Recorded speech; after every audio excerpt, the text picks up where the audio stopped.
Journaling can be done in a variety of different ways and used for a variety of different purposes. And two of the overarching reasons people use journaling is to forget and to remember. It's the difference between clearing your mind and capturing the moment. And what's crazy is that you can actually do both of those things at the exact same time. A single journal entry can be written with the goal of both remembering and forgetting. And so first, let's talk about journaling to forget. This is probably the more common way that people journal, or at least when you think about journaling, this is often what people think of. Whenever people are feeling big feelings or something negative, it's very easy to just grab a journal and write down their negative emotions. I hear this all the time from people who don't journal frequently or regularly, that they only journal when they want to process emotions. And that's because journaling can very easily be used to release what's on your mind, to process different feelings, or to let go of something that's going on in your life. It's kind of like a mental detox for your brain to help unload the emotional weight off your mind. It can be really therapeutic to dump out your thoughts onto a tangible piece of paper so that you don't have to think about it anymore, so that you can forget in the moment. Whether it's a to-do list that's distracting you from a current task, a feeling that you want to work through, or a negative experience that you just don't want to have to think about anymore. You can write it out and then it doesn't have to weigh on your mind, which ultimately can make more room for clarity and calmness in your mind. It's like freeing up your mental bandwidth because you're outsourcing your mind onto the page rather than having it stored up in your brain and having it take up more space. That can help your brain stop looping on anxious or obsessive thoughts. It can also be really beneficial when you're trying to process a traumatic event and you write about it so that they're not stored up inside of you, but you then can have it on the paper and choose to reflect on it or not, but the weight is on the paper rather than on your mind. Some people also like to destroy their journals. They'll burn the pages, rip them up, throw them away. I have mixed feelings on that, honestly. I've never done it myself, but that is a perfect example of journaling to forget. You want to write about something and then burn it. You want to rip it up and truly try to forget about it. I have plenty of journal entries from my childhood, my teenage years that are very tempting to want to forget about, and those pages are the only ways that I've remembered some of them. I've completely forgotten about some stuff,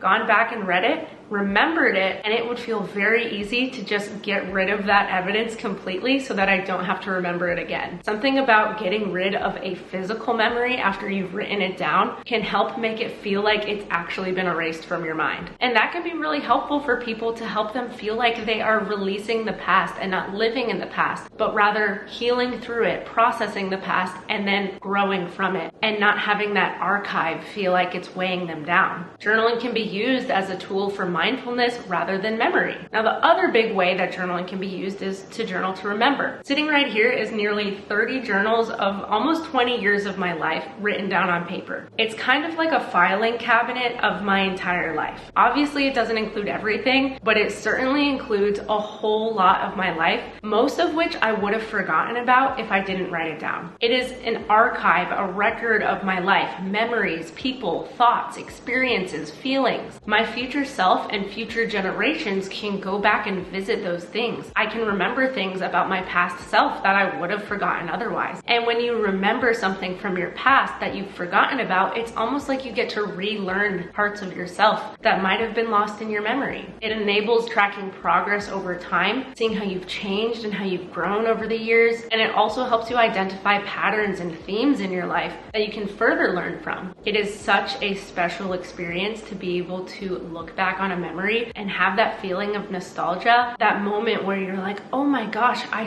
totally forgot about that. And that can evoke so many new feelings and emotions for you. It's almost like bringing the past back to life in a lot of ways, bringing memories to life, almost as if you can feel the texture of a memory right in front of you because it's written in your own handwriting right in front of you. And it's so cool to be able to read that when you're a different version of who you used to be, but you're looking back on a past version of yourself, and it's like you get to meet that person, even though you're obviously the same person, but yet so different. It's also a way to document your legacy, to tell stories to your future children or grandchildren. Now, I mentioned at the start of this video that you can actually do both at the same time, and that's because oftentimes when you're writing something down, it helps you forget about it in the moment, but because it's written down and recorded, you have the option to read back and remember it. So a single journal entry can serve serve both purposes at the same time. Oftentimes, people want to forget about the bad of their life and remember the good,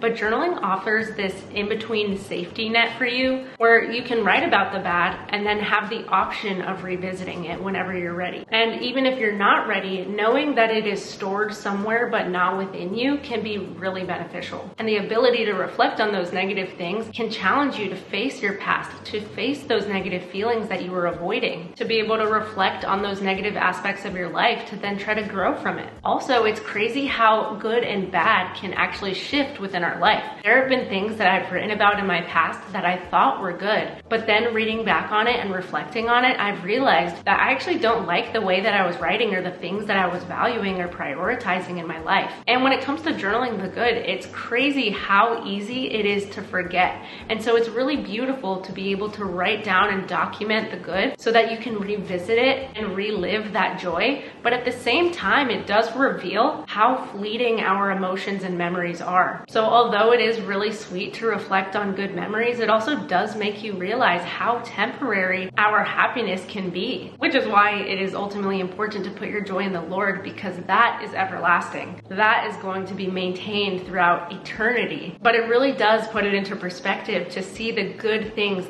that I thought was the best ever, but then I've forgotten about it. And that doesn't mean that it's lost value. It still can be a very important or cherished memory. And so being able to revisit that and being able to relive that is very wonderful, while simultaneously revealing how fleeting this life is. Also, I think it's important to address the intent of writing versus the actual outcome. So oftentimes we'll sit down to write to forget about something, but in the process of writing down those things, that memory, that experience, those feelings, you're actually actively recalling it, which then in turn can help you remember it more. Just in general, I remember things way more if I've written about it. But even then, it's not a guarantee. So sometimes I'll sit down because I want to write about a memory that I never want to forget. And then, like we've already been talking about, your memory can fade over time. So even though you might be writing something with the intent of remembering it, you might end up forgetting it. And the only way to remember it is to reread it. And even then, you might not actually remember it, because I have plenty of journal entries of mine that I have no recollection of. The only reason I know that it is true is because it's clearly in my handwriting. There are plenty of journal entries that I clearly was writing all the details about because I didn't want to forget any little detail, and then I look back at it and I can't even remember that it happened. Memory is so fascinating. It's so interesting to see what we remember, the details of random specific events. Even with talking with my siblings about our childhood and discussing who remembers what and how we remember things in different ways. So having a journal entry is a really cool way to preserve those details as well. And even just the other day, I read back on a childhood memory that I realized I was remembering completely wrong because my journal entry revealed different details than I actually remembered. And also the fact that we don't remember everything makes you wonder about the necessity of writing everything down. Are we meant to forget things? How do we find that balance of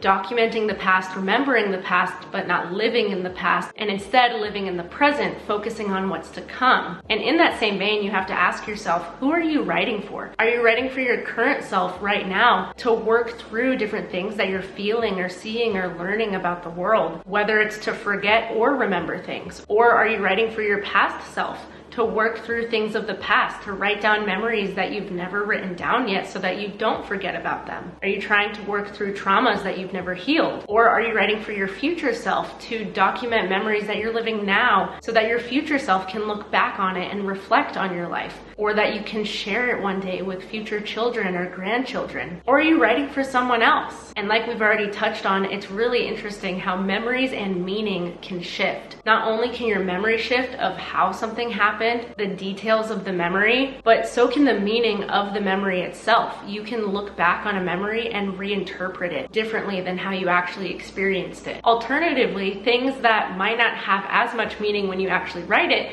can then grow in meaning after you've looked back on it. So a more serious example of that is when I wrote about a time going over to a family friend's house. I didn't think much of it at the time when I was writing that journal entry, but years later, a member of that family ended up passing away, and I was able to read back on that memory of that person and then also share it to the other members of the family so that they could see that memory of that person written down and documented. And then on a different note, our brain wants to protect itself. And so when it goes through a negative or hard experience, it can actually try to purposefully forget those things. And so when I look back on really difficult experiences in my life or from my childhood, I can read those things that I've totally forgotten, that are not present in my conscious mind, but are present in my subconscious being. And then I can look back at it, and it gives me that opportunity to either decide not to read back on it, or to read back on it and try to process those things that are internally still being stored within me. It's really interesting to think about your journal and to ask yourself